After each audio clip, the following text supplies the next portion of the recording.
Okay, hello again, everybody. So today, I kind of wanted to talk about forklifts.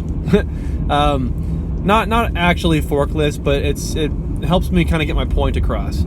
A few months ago, I suppose, I was at this place called Sears Trostel. I've mentioned this a few times, I think, now in these little videos. But this place called Sears Trostel. It's a lumber yard. I don't want to talk too much about it, I suppose, but kind of what I was thinking was there was these forklifts we used to drive all the time. Like every day we'd consistently drive these forklifts. And I guess I don't really know how to segue into this very well, but my point with this whole thing is just that I don't want to get good at driving a forklift. That's the main point. I don't want to get good at doing these things that I don't care about. And so to me, driving a forklift is a good example of something that I don't want to be proficient at. I don't want to be spending enough time driving a forklift to the point where I actually get good at driving a forklift. I don't want to have that much time invested into a forklift, right? And it's not just a forklift. It's everything similar to it. I don't want to become a good landscaper. I don't want to become good at plumbing. I don't want to become good at fixing toilets. I don't want to be spending that much time doing these things I don't care about. And I think a lot of these jobs have taught me that with these boring, meaningless, useless tasks, these guys will spend years and they perfect them. Like there were these guys at Sears Trostel that would drive these forklifts that were really good at them because they've been doing it for 10 years, 20 years, whatever. My point is I don't want to drive a forklift for 20 years. Right? I want to be focusing my attention on more important things. I don't want to be spending my time doing all this boring, lame, useless stuff. And so a forklift is just one example of that. But again, that can be applied to many different areas in life. I've just kind of realized that a lot of times these guys will get caught up in speaking and thinking and talking and acting about or acting on things that don't matter. I've just learned, like when I first walk into a job and I kind of still have the bigger picture of the company. I've here at a job for a year or two, you kind of get caught up in the small little details, right? You get so caught in your old ways that you have to do things this way, this precisely. But when you're first there at the job, it's kind of like, okay, what do we do as a company, right? What's the main goal of this company? And so with that vision, sometimes I walk into these jobs and I see these guys talking about this such a ridiculous thing that does not matter. This conversating about this particular thing that you are talking about isn't getting you anywhere. You're just talking about it. You're literally just wasting time. And I've kind of learned that throughout these jobs, that happens a lot. Like a lot of people will do that. They get so caught up, they've been there for so long that they get so hung up on these little tiny things that they lose sight of the big picture, right? And in this book that I'm reading called The Innovator's DNA, they talk about zooming in and zooming out constantly. So you're zooming in on the details to see how it's all done on a small, not microscopic, but small scale level, and then zooming back out and seeing, okay, how does that affect the big picture?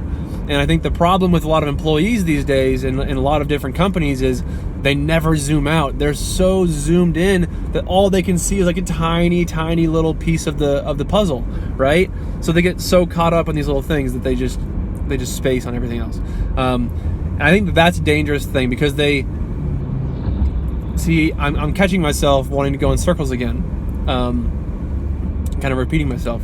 So I guess I don't really know if I have too much else to say besides that, but the biggest point for me is just that I want to be focusing and directing my attention on things that grow me, right? I don't want to be moving backwards in life.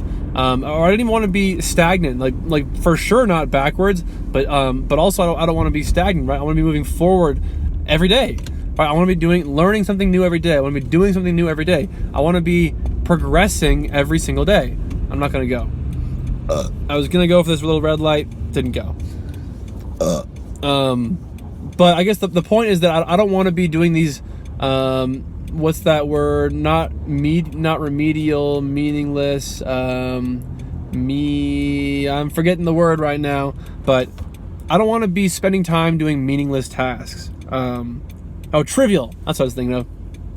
I don't want to be spending time and energy on these trivial tasks. I'll do them for now to survive, right? I'll be doing that I'm okay with that. Like today, for example, I was pulling weeds for an hour, and I was just like, oh, I am 22 years old and I'm still pulling weeds. Have I not learned my lesson by now? And I was kind of just like looking around thinking, like, I'm sweating out there, I'm in the dirt, I'm dirty, I'm pulling weeds as a 22-year-old who can be doing a lot more than pulling weeds.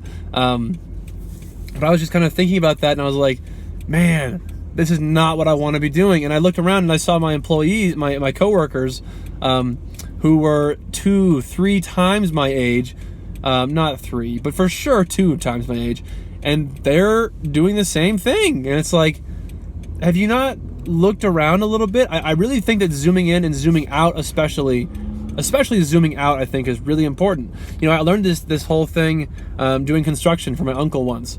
So my junior year in high school, that summer, after I graduated junior year, I was doing this construction stuff, and it's interesting because like there was so many details in construction that you may or may not think about all the time.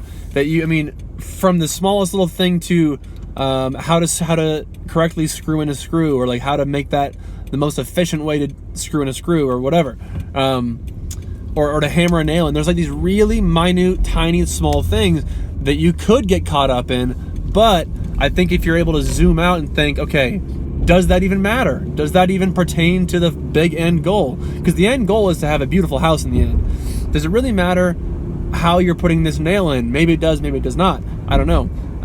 But I kind of learned that lesson then, and I'm relearning it again now, because in the book that I've been reading, it's going over that. I'm just seeing people in their lives lose that ability, or just never not have that ability to zoom in and zoom out. And so I guess that's just an interesting thing that I was thinking about. So anyway, I don't know if I have too much more to talk about there, but kind of a worthwhile lesson, I think, is to be thinking about, what am I doing now?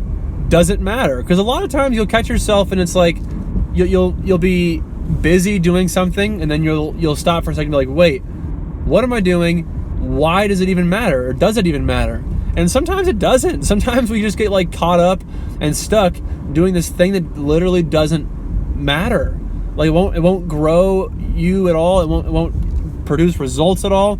We're just doing this thing because our head's somewhere else. Our headspace is we're in a different place. A lot of times I'll be thinking about everything but the thing I'm doing, which is interesting because my focus isn't there, and it depends a lot on what I'm doing. But a lot of times at this company I work at right now, a lot of times I'm thinking about everything, literally everything besides the thing I'm working on. My head's in a different place, and sometimes I'll catch myself and I'll be thinking, I'm spending time on something that doesn't make a difference, doesn't matter. So I think it's worth taking a second and evaluating that throughout your day, because you might catch yourself and be like, yep, okay, I shouldn't be doing this. So okay, I think that's all I have to say. That's it. All right, Roger out. See you tomorrow.